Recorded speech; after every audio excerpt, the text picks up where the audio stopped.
Vamos a buscar. Aquí está el otro video. Vamos a ponerlo de una vez y le vamos a dar pausa. Porque ahorita lo vamos a ver. Este año Christopher Nolan, por si le hacía falta, se ha consolidado como un director muy apreciado en Hollywood. Y en honor a ello, vamos a hacer un recuento de sus películas, repasando desde Batman hasta Oppenheimer y sus obras menos conocidas. Hoy iremos de la peor a la mejor película de Christopher Nolan. Interestelar me aburrió. Following. Iniciando el top, debo de aclarar que no sé si se puede decir que existe una mala película de Christopher Nolan, pero podemos decir que este es un top de la menos buena a la más buena. Claro. Y para empezar, tenemos Following, su debut como director en forma. Vi esta película para hacer este top y realmente quedé bastante sorprendido, ya que aunque es una película independiente con bajo presupuesto, en temática me parece algo muy bien logrado. La cinta trata sobre un escritor frustrado que busca inspiración en la gente común de Londres. Un día, sin esperarlo, se encuentra de frente con un hombre que roba casas, pero no lo hace particularmente por necesidad, sino por gusto. El escritor lo acompaña en varios atracos, en donde comienza a sentir el vértigo de estos robos. El acto voyerista de adentrarse en la vida de las personas a través de sus objetos se comienza a volver un fetiche tan atractivo que los lleva a ambos a meterse en varios embrollos de los que será difícil escapar. Como digo, la película es de bajo presupuesto, así que no esperen nada parecido al resto de cintas de Nolan. Los escenarios son contados y las tomas carecen de la perfección estilística por la que se le conocería en un futuro. Pero desde aquí se puede ver que la fortaleza inicial de Nolan son sus premisas intrigantes, con personajes bien desarrollados a través de diálogos que explotan a los actores en todas sus capacidades. Además, desde aquí es obvio que Nolan se estará proyectando en sus personajes como un alter ego del director. En este caso en particular, Nolan se proyecta en el escritor, y en el futuro buscará en sus películas que sus protagonistas exploren sus inquietudes artísticas de maneras que él probablemente en su vida personal nunca haría. Actos de robo, de crimen y de escapar de una vida común para ser más que el resto, ya sea por decisión propia o porque el destino los arrastra hacia ello. Ay, cabrón. Nunca había escuchado esta película. Me está fallando el internet. Esta probablemente sea una de las películas menos recordadas por los seguidores de Nolan. La cinta trata sobre dos policías que son enviados a un pequeño poblado de Alaska para investigar el asesinato de una joven adolescente. En el proceso, el policía interpretado por Al Pacino dispara a su compañero por error.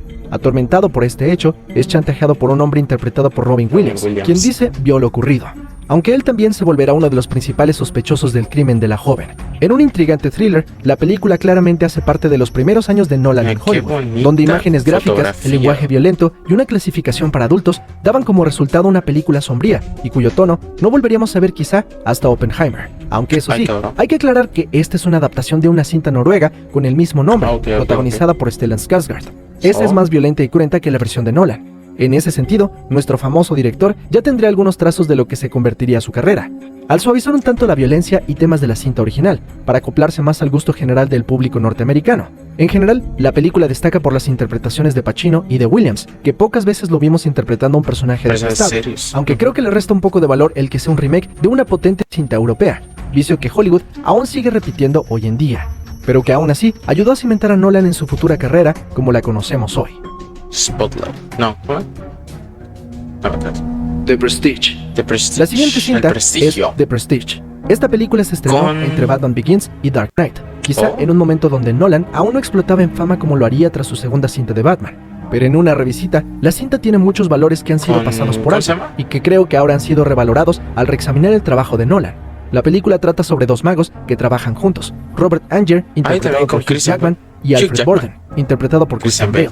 Un día, sin embargo, un truco sale mal, ya que la esposa de Robert muere y este culpa a su compañero del acontecimiento.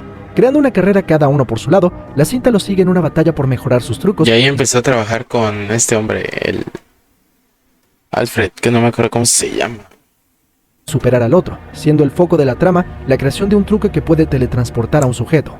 El tema de la cinta es una alegoría a la creación del cine propio. Todo es una ilusión. Y Nolan explora los límites a los cuales los artistas se comprometen para proteger esta ilusión y a llevarla cada día más lejos, revelando en el fondo que quizá la respuesta es menos satisfactoria de lo que uno espera. Y es que el quehacer cinematográfico puede ser más tortuoso y menos glamoroso de lo que los medios hacen pensar. Por otro lado, Nolan abarca la experiencia del espectador ante estos trucos, y finalmente, el público es quien se beneficia de todo el trabajo detrás. El acto de hacer arte muchas veces es tortuoso para el artista y está lleno de peripecias, pero el espectador nunca debe de ser testigo del truco, solo de la magia. Una responsabilidad artística a la que Nolan siempre se ha comprometido. Por otro lado, como alegoría representa la mayor parte de la carrera de Nolan, y es que en gran parte muchos cineastas se dividen en dos grupos, los hijos de los hermanos Lumière y los hijos de Georges Méliès, y lo explico brevemente. Los hermanos Lumière son los llamados padres del cine, claro, que se encargaban de filmar actos cotidianos de la vida, y Georges Méliès por muchos es conocido por ser el padre de los efectos especiales, claro, un mago que se convirtió en director. En ese aspecto, un cineasta decide qué tipo de artista quiere ser, aquel que refleje la vida o aquel que cree una ilusión. En este aspecto, Nolan se reconoce él mismo en esta película como un ilusionista, y se añade a la historia para explicar y sintetizar el cómo ve el acto de crear cine. Una idea interesante que además goza de interpretaciones destacadas de Michael Caine, Hugh Jackman, Scarlett Johansson y David Bowie como Nikola Tesla, en uno de sus papeles más enigmáticos que tuvo como actor. Si no la has visto, vale la pena que le eches un ojo. Probablemente te sorprenda. Ok. Dark Knight Rises. Dark Knight Rises. Más mala que Batman Begins. Creo que Batman Begins sigue después de esta. Veremos. Podemos hablar de Nolan sin Batman, o de Batman sin Nolan. Y es que ambos han sido diametralmente importantes en cómo las audiencias los perciben. En este caso, la menos... Este día me acuerdo irla a ver en mi cumpleaños, cuando se estrenó. Me acuerdo. Veníamos de ir al mar, o sea, a la playa, con mi familia, y mi papá nos llevó al cine a ver esta. Y yo le dije que quería verla. Y me dijo, sí, en mi cumpleaños, me acuerdo. No me acuerdo cuánto estaba cumpliendo, creo que estaba cumpliendo 14 o 13, algo así. Buena de las tres, podríamos estar de acuerdo, es Dark Knight Rises, que por alguna razón, con el paso de los años, ha caído de la gracia de muchos fanáticos. Sí, claro. Y es que vamos, sí tiene huecos argumentales, sí tiene momentos cursis y diálogos medio tontos, pero como producto cinematográfico está muy por encima en su la muerte de la hija de Ra's al Ghul de cintas de superhéroes. Y es que pocos ya recuerdan las vertiginosas secuencias filmadas con efectos prácticos mezclando CGI, como la primera secuencia donde vemos a Bane interceptando un avión. Ese está hecho de verdad, esa también está hecho de verdad. Del villano. En esta película volvería a rescatar los temas de la película de The Prestige, y es que hay que entender que el cine es una ilusión, y hay veces que a la ilusión se le ven más las costuras que en otras ocasiones, pero aún así, Nolan logra darnos una película que narrativamente es atrapante, y a pesar de sus fallas y momentos que ahora vistos con lupa pueden ser ridículos, detrás de todo hay un tema y una idea que se cumplen en la cinta. El subtítulo de Rise en la cinta es realmente el punto mejor cumplido. Si al inicio de la saga la premisa era levantarse cuando la vida te golpea, el Rise es el simbolismo de no perder la esperanza, de que lo que haya sido Batman para su ciudad sea lo suficientemente fuerte como mensaje para inspirar a los buenos hombres a oponerse al mal. En el peor de los casos es trillado, pero en el mejor es inspiracional, y sobre todo con una cinematografía de una escala enorme y con una interpretación ahora menospreciada de Tom Hardy como Bane, la saga de Batman de Nolan cierra mejor de lo que alguna vez se pudo esperar de una película de Batman. Cuando yo la vi de chiquito me gustó. Batman Begins. ¿Ven? Les dije, después de Batman, The Dark Knight Rises, Batman Begins. Lo dije. Creo que la que queda en medio de esta trilogía es Batman Begins, que fue un parteaguas muy importante para el personaje. No sé por qué siento que The Dark Knight la va a poner como en primero, Oppenheimer en segundo, en tercero Interstellar, o El Origen, no, El Origen en tercero, en cuarto Interstellar, quinto quizá... No, va a poner como en sexto o en séptimo Tenet. Es que tampoco Tenet fue tan buena. No entendí. Para Warner y para Christopher Nolan, que quizá ahora no sea tan claro, pero sin Batman, Nolan no tendría la carrera que tiene. Claro. Y sin Nolan, Batman no sería la máquina de hacer dinero que es ahora. Y claro, no sería tan respetado cinematográficamente. Claro. Y es que en este punto el director tenía apenas 3 películas antes de embarcarse en adaptar y revivir una saga que había muerto esperpénticamente en los 90. Es destacado porque a pesar de tener actores de gran talla en cintas pasadas, no había tenido contacto con producciones con grandes efectos especiales o crews tan enormes, y Nolan respondió de la manera más adecuada a un reto bastante complejo. Y es que, lo he dicho antes, que Nolan haya hecho 3 películas de Batman es algo ridículo si te pones a pensar en ello hoy en día.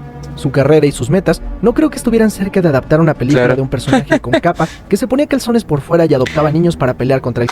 De hecho, en recientes entrevistas él ha dicho que no le gustaría volver al cine de superhéroes, que jamás volvería a hacer cine de superhéroes, jamás. Crimen. Pero creo que Warner acertó en este punto al darle el proyecto a un director que quería ser más que un empleado a sueldo que completara el trabajo. Nolan se tomó en serio el crear un universo para Batman y darle un sentido espiritual y filosófico, que vamos, el personaje ya lo había adquirido hace años en los cómics, pero aún nadie lo había adaptado con tanta seriedad. Ni siquiera Burton, con sus mejores intenciones, logró quitarle una parte de lo ridículo, hasta que Nolan tomó a Bruce Wayne como un hombre que podía existir en la realidad y lo dotó de un camino de búsqueda por saber quién era y cómo se convertiría en la insignia de una ciudad. En esta etapa Nolan se regocijaba en diálogos extensos y explicativos, sobre todo en la voz de Ra's al Ghul, presenta a Bruce para convertirse en algo más que humano. Pero dado que estábamos en 2005 y dados los precedentes de cintas de superhéroes, creo que funcionó el ser muy claro en los diálogos con las motivaciones e intenciones de la cinta.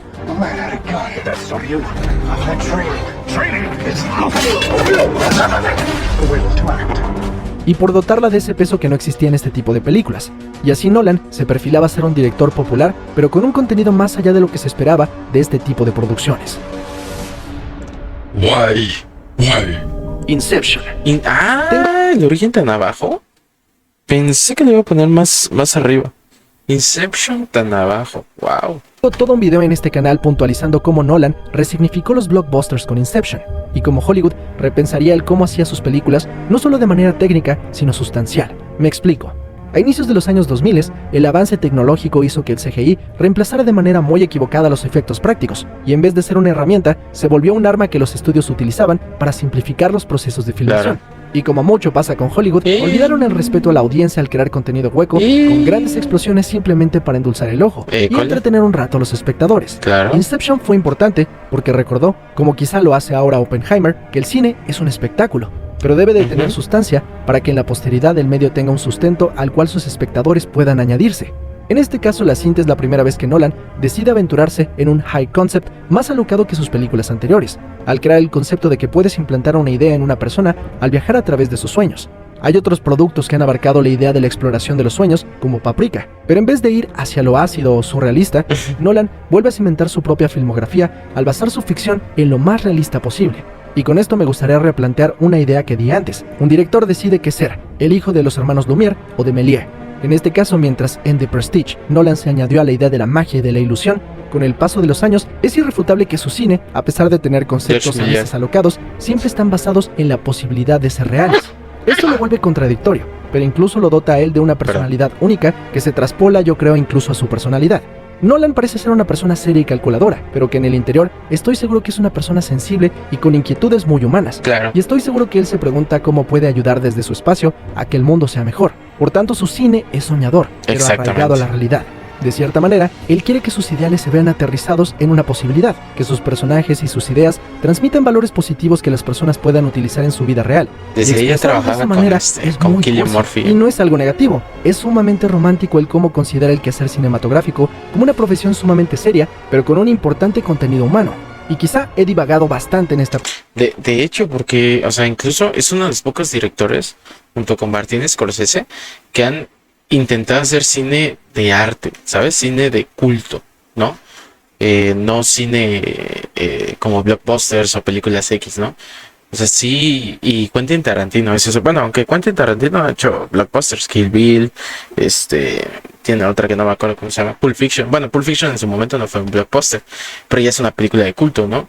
Once Upon in Hollywood, Once Upon a Time in Hollywood, también fue una muy buena película. Entonces, ese amor o ese cariño que le tienen al cine lo demuestran muy súper bien en sus películas. Y por eso a mucha gente le mama, le encanta. Y es como de que efectivamente es cine. Porque pues realmente es cine, güey. A eso está hecho esto. Y está tan genial que se comprometan tanto en su trabajo que dan productos, ¿no? Productos realmente buenos de cine. En el caso de Oppenheimer, que con ese caso pues ganó Óscares, muy buenos Óscares, de hecho 7 si no me recuerdo. Porque tengo todo un video puntualizando los valores cinematográficos de Inception, pero creo que conceptualmente esto es lo que logro extraer y que me parece valioso para seguir adelante en esta lista. Y ese final tan atrapante. Tenet, les dije que Tenet lo iba a poner más abajo que en el top 5. Este es un hot cake, o como le dicen los chavos, hot cake. Ese hot pedo. Take. Y es que yo sé que Tenet no es la favorita de casi nadie, pero la he visto con el tiempo y cinematográficamente me parece siempre muy alucinante e inmersiva. Y de hecho, Nolan confirmó hace tiempo en una entrevista una de mis ideas, y es que no tenía la intención de que Tenet fuera comprendida, sino experimentada. Claro. Esto porque incluso... ¿Cuál es el otro? La de... ¿Anemia? No, anemia. Amnesia. No me acuerdo. Una donde viaja en el tiempo. Bueno, que tiene de Alzheimer y se olvida las cosas y se van notando cosas en paredes, en su cuerpo y cosas así. No me acuerdo cómo se llama esta película. Esa va a ser en el número 1, en el 2 The Dark Knight, en el 3 Oppenheimer en el 4 Interestelar y en el 5 no sé cuál.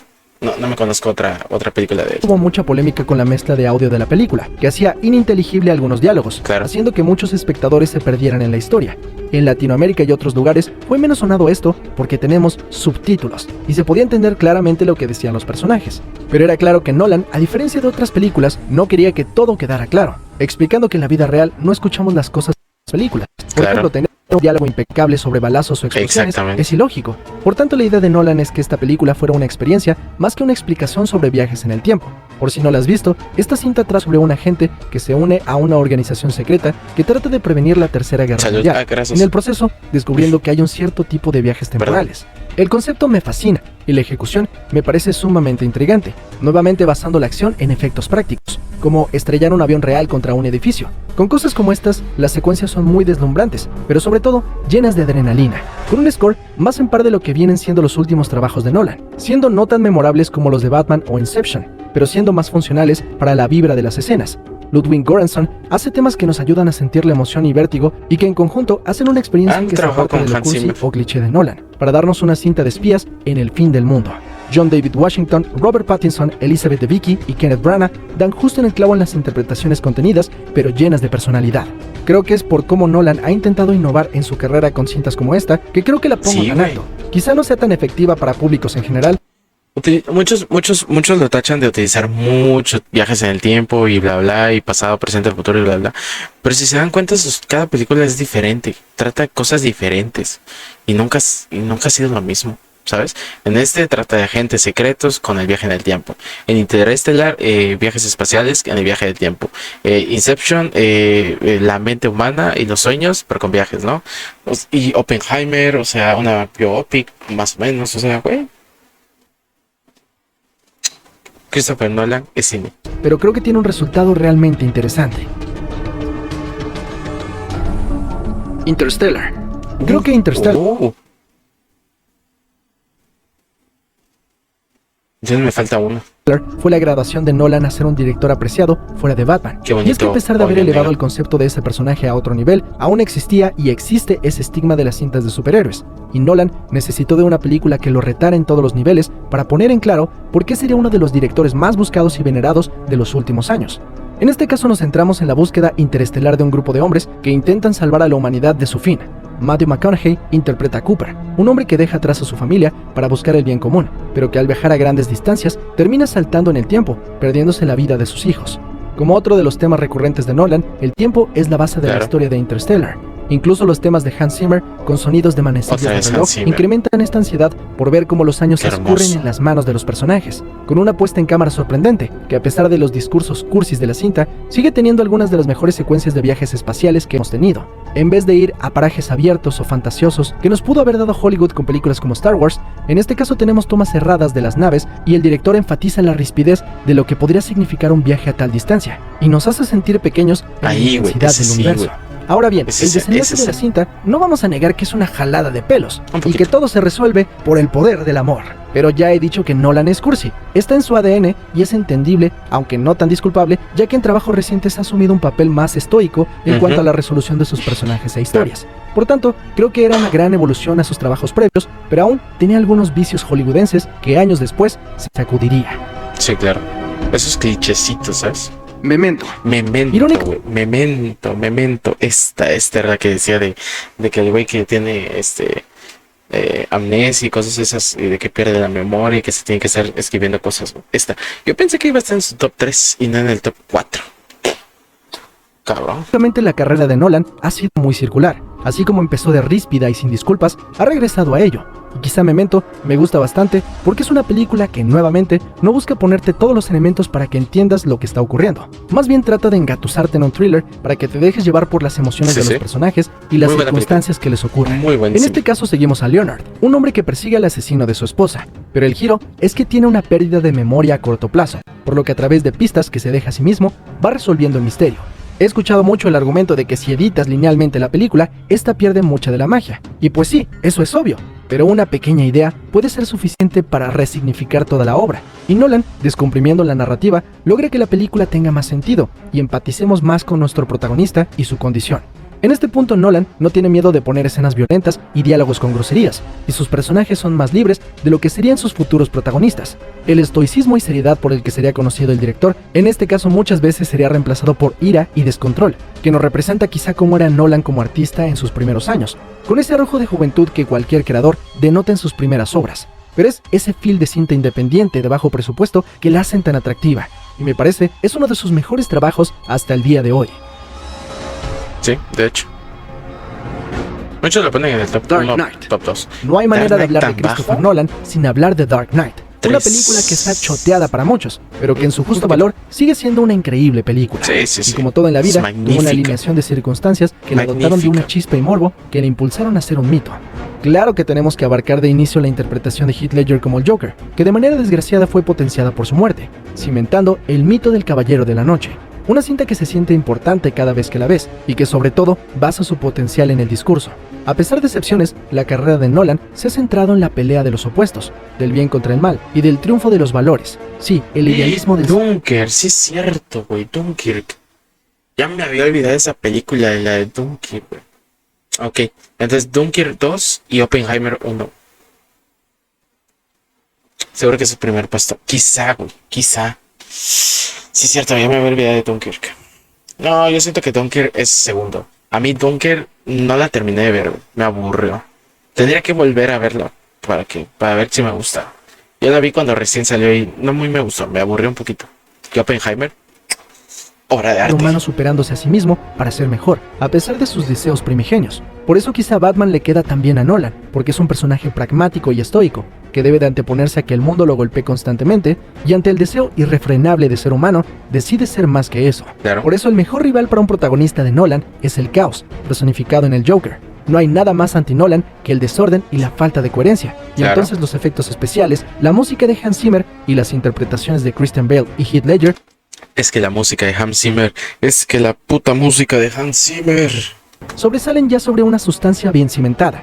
Creo que no hace falta halagar más a una cinta, quizás primer a pesar puesto, de lo pero mucho que se gasta para crear mí argumentos de por qué Batman es la verga, lo importante es que pese a quien le pese, la película es excelente. Claro, más que excelente, es grandioso. Tienes razón, güey. Dunkirk, primer puesto. Oppenheimer para mí... Eso quiere decir que tengo que volver a ver... Necesito ver de nuevo Dunkirk. Necesito verla de nuevo. Es la conjunción de las eras de Nolan en un proyecto. Robert Oppenheimer es un personaje con matices, que no es ni bueno ni malo, pero que hace lo que cree que es correcto. En ese aspecto tiene las aspiraciones de Batman o personajes como Cooper en Interstellar, pero por otro lado tiene la malicia y oscuridad de personajes como Leonard en Memento. Aunado a esto, la película tiene la manufactura de cintas como Tenet, pero no es tan ininteligible para ser difícil de entender a audiencias generales. Además, como he comentado, a Nolan le importa mucho la humanidad y su destino, por si no era claro con Interstellar o Tenet. Y vuelve a recuperar el tema de lo nuclear como nuestra arma de escape o de destrucción, no pudo ser mejor contextualizada que en la Segunda Guerra Mundial, con un personaje tan polémico como Oppenheimer, que es interpretado de manera magistral por Cillian Murphy, como un genio atormentado por su destino. De cierta manera se puede ver como una disculpa a las atrocidades cometidas con la bomba atómica, pero de otra manera es una exploración a la autodestrucción humana y a la premisa de que probablemente no podemos hacer más que esperar hacer el bien, y la respuesta es más ambigua que en otras cintas de Nolan.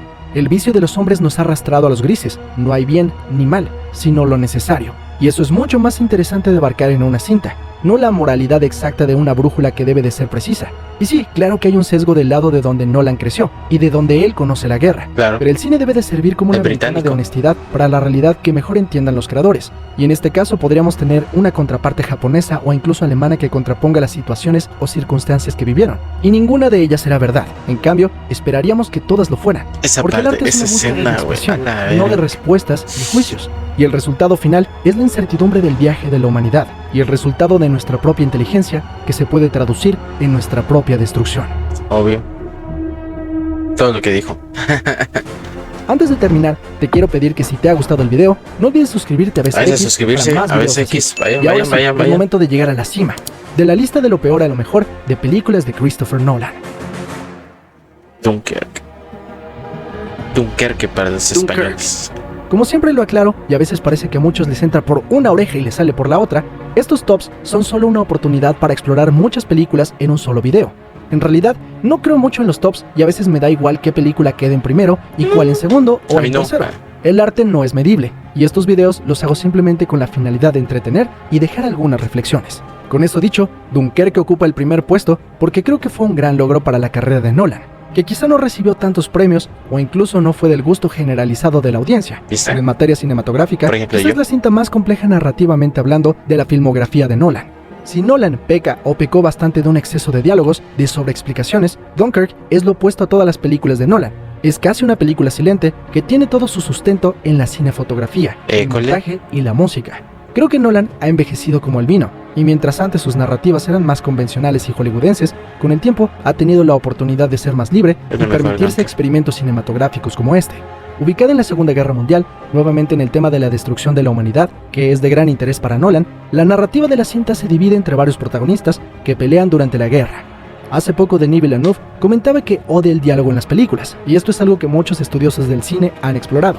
Y es que el cine, a diferencia de la literatura o el teatro, no requiere de diálogos para externar sentimientos o ideas. La yuxtaposición de imágenes es suficiente para darnos ese contexto. Mejor aún, nos da la oportunidad de interpretar lo que vemos en pantalla, no delimitando lo que debemos sentir o pensar. Mira esa fotografía. Me parece fascinante por eso, que aunque claro que finalmente tiene un mensaje nacionalista y de triunfo del espíritu, los personajes los conocemos por sus acciones, no por lo que dicen. Y eso en el trabajo de un director habla sobre cómo ha dominado su arte.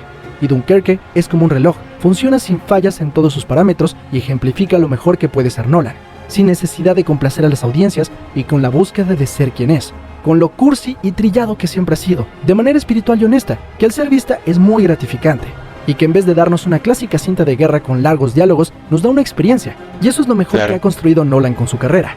Recordarle a la audiencia que el cine es importante no por la anécdota, sino por las emociones que tienes en una sala de cine al experimentar las imágenes. ¿Sabes qué película ahorita que está hablando todo esto de X? ¿Sabes qué otra película también tiene mucho de esto y me mama? La de la que ganó la mejor película extranjera. El año pasado. No el año pasado. Mejor película extranjera 2023. Sin novedad en el frente. Sin novedad en el frente.